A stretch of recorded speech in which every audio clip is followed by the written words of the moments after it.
There have been hundreds of men and women who have been employed by Total Nonstop Action, the wrestling company. Some of these people were unfortunately ones you'd like to forget, like Cheeks, or the Johnsons, or Mike Tenay.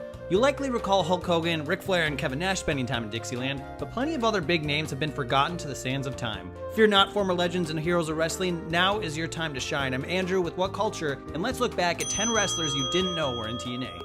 Number 10, CM Punk. A young kid from Chicago with the birth name CM Punk was exposed to a small but national audience in September of 2002. He was cast as a lackey of Ravens along with Alexis Lurie, the future Mickie James. Now there's a fascinating alternate history out there somewhere with Punk spending his entire career in TNA. But in this one, a backstage fight with Teddy Hart outside the White Trash Cafe did him in and led him to leaving the company, and yes, that really was the name of the cafe. Amazingly, it was Sabu of all people who was the voice of reason and broke up the fight. How ridiculous do things need to be when Sabu is the only adult in the room?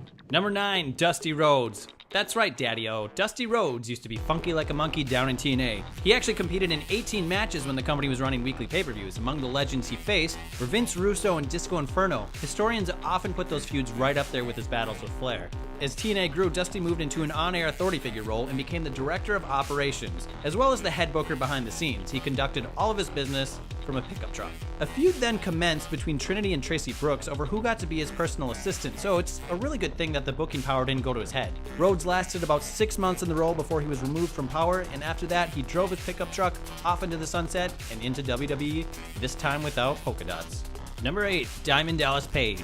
For 4 months, the king of Bada Bing joined Total Nonstop Action to help out the little company that could. He was there during their Friday afternoon show era, which is why most people don't remember his run. A couple years after DDP left WWE, he surprisingly unretired and joined up with TNA to reignite his WCW feud with Raven. Then he moved on to the main event scene to battle Jeff Jarrett because that's what every big name from WCW and WWE was contractually obligated to do. Page only had 9 matches in the company, and once Dusty Rhodes was ousted from Power, he left too. His last match on a national stage was teaming up with Ron Killings in a losing effort to Monty Brown and the Outlaw. Did you feel the bang from that one? No? Yeah, I didn't either. Still, it beats losing to Sarah Undertaker.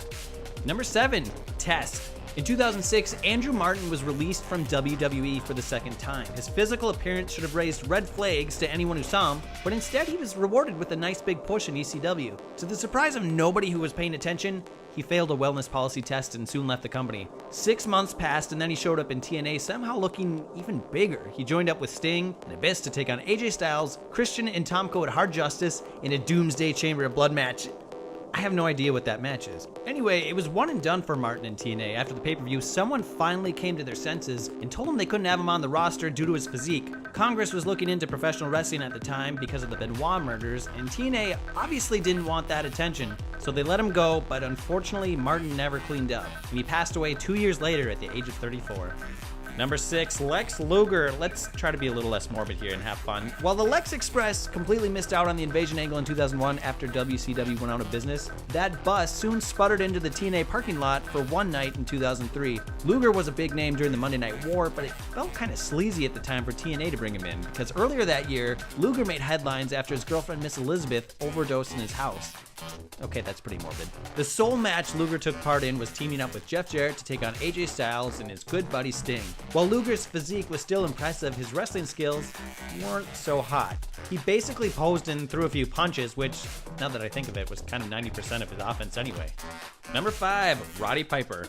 Roddy Piper showed up a few times in the early days of TNA. He had a couple of Piper Pit interviews, in the Pit with Piper segments, and even brought in his old friend, WWE Hall of Famer and renowned murderer Jimmy Snuka for one of them. But in one of the most uncomfortable moments in wrestling history, one night in 2003, Piper really had it out for Vince Russo. TNA officials thought that Piper was going to talk about his book, but then he quickly went off script and called out Russo, who he worked with briefly in WCW. Piper was ridiculously out of line and accused the writer of killing Owen Hart. It had nothing to do with the rest of the show or any angle that was going on. If you do remember Piper at all from TNA, it's probably because of that night. And hey, fun fact, during Piper's promo, he tore apart WWE style of entertainment, referencing a man in a thong sticking his butt in other people's faces. He said there wasn't enough money for him to do something like that. So what did Piper do when he went back to WWE the next year? Yep, he took a stink face. Number 4, Vader. Vader time in the WWF was pretty forgettable, but it was like Steve Austin's run in the Attitude Era compared to his time in TNA. In February of 2003, Vader joined up with Dusty Rhodes in TNA to battle the evil Harris Brother twins, because apparently you need 2 of the all-time greats to stop Skull and 8-Ball. The match went about 7 minutes with some bionic elbows dished out and a Vader bomb on Sonny Siaki for good measure. And after that, actually that was it for Vader and the company. Everyone was pretty much fine with this decision as TNA brought in a much hotter free agent the following week, D'Lo Brown. Number 3, Jake Roberts. In 2006, long before Jake Roberts started DDP Yoga and cleaned up his life, he appeared at Bound for Glory, TNA's biggest show of the year, to referee a Monsters Ball match. His first night in, he cut a lengthy promo that was so wildly rambling and so hard to hear that it had to be cut down to mere seconds. According to former TNA employee Bill Behrens, it's because Roberts was coked out of his mind that night. Could TNA even trust Roberts to count to 3? Somehow, Roberts made it to Bound for Glory and didn't even bother to wear a referee shirt. Well, at least he remembered to wear pants. He showed up one more time 2 years later as a groomsman in Jay Lethal's wedding. While Roberts may be a legend, his TNA run was incredibly forgettable. Actually, it would be surprising if even he remembered it. Number 2, the Road Warriors. The WWF let the Road Warriors go in 1999 after the incredibly successful angle where Hawk attempted suicide. The Warriors then showed up in TNA in 2002 with something to prove. They went to help Dusty Rhodes and Jeff Jarrett battle Triple X and Vince Russo. As a side note, Animal decided to wear a singlet that night for reasons that will never be known.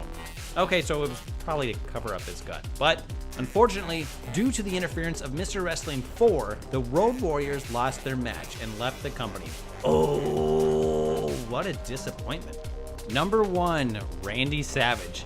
In 2004, TNA wanted to get some buzz going for their monthly pay-per-views. It was a big step, so the company signed a big name to appear. Their second show had Randy Savage scheduled to team up with Jeff Hardy and AJ Styles to battle the Evil Kings of Wrestling, which consisted of Scott Hall, Kevin Nash, and Jeff Jarrett, so basically NWO 2000 without Scott Steiner and Bret Hart. But in the main event, Savage didn't even start the match with his team, and then finally 15 minutes in, he emerged, walking out with the speed of your grandma heading to a garage sale. He didn't even remove his shirt and looked noticeably smaller since we last saw him in Spider-Man. All he did was throw a couple of punches and then just sat on Jeff Jarrett to pin him. According to our good friend, TNA employee Bill Behrens, Savage had been drinking all day and had to be helped up to the entryway, which explains it quite a bit. Seeing Savage in such a condition was like a top rope elbow drop to our hearts. So maybe it's just best left forgotten, and I'm sorry for bringing it up. Well, that's the list. Is there any forgettable runs in TNA that we missed? Sound off below, and thanks for watching. I'm Andrew with What Culture. You can follow me at Andrew Socek on Twitter. Subscribe to our channel, and we will never forget you.